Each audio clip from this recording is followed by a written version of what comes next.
Greetings YouTube, happy Sunday, and welcome to a video I am very excited to commentate because you know, if you've been following my channel for years now, that my bae is Quake. But sadly, my Quake and parry method is really the only Quake method that I really am confident in.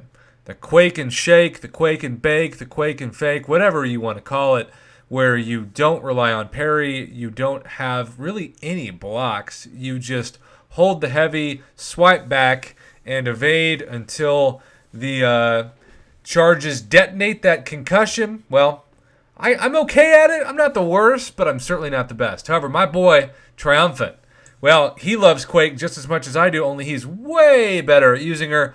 And recently, in the past week of Alliance Quest, which has just ended, he brought in his 4-star Quake to map 7 because his 5-star was in war. So, what does 4-star Quake look like against map 7 thing?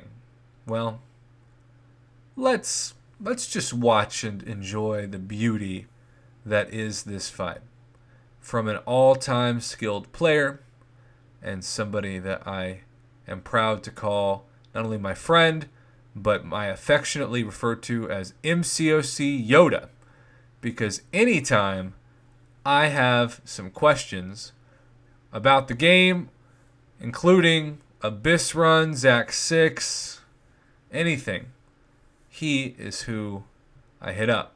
And look at this. I mean, just flawless evades, flawless dashbacks, no stress whatsoever, despite the fact that I would have already been dead.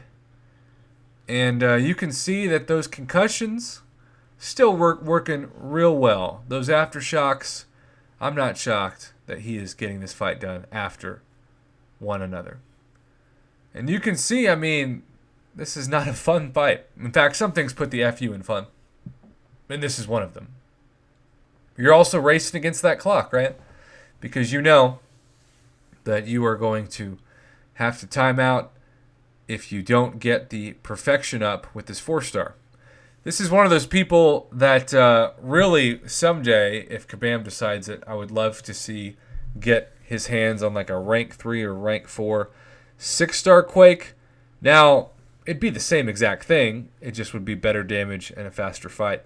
But as enemies continue to increase in PI and health pools, it is very important that Kabam releases more and more God tier and beyond God tier champs into the 6-star pool that were previously only best captured as a 5-star. And I truly believe that there are champions like Ghost and Domino and even like Nick Fury, Omega Red, Sunspot, etc., that if Kabam could, they'd only keep his 5-stars. But the new featured Cavalier format forces them to release every new champion from anywhere from a 3, 4, 5, or 6-star.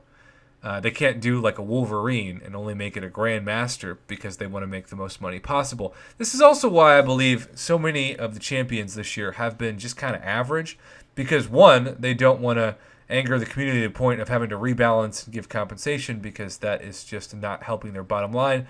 But at the same time, they also don't want to regret having people have access to a champion that's going to do such crazy damage as a 6-star, especially at, say, rank 3, that they feel like they didn't test them enough like they've felt in the past. So 2020 has been a crazy year for so many reasons, but in general, I just want to say that this is also something that bears conversation and consideration. So yes, there was a timeout, so he does lose, half the health that he ended with, but at the same time, that was a crazy amount of damage. And he was able to go back in and finish thing off, internet phrases. So there you have it. Triumphant 4-star Quake versus a 91,880 thing with, at the start of this fight, over 333,000 health. Thanks for passing this on, man. I laughed, but I was also so impressed when you sent this over to say that you brought in your 4-star because your 5-star was taken. Nothing like staring at 6-star Corvus and 5-star Doctor Doom and 4-star Quake to start off your Alliance Quest week. Hope everybody had a great run at Alliance Quest this week. Thank God we didn't have many emergency maintenance to deal with this week during Alliance Quest.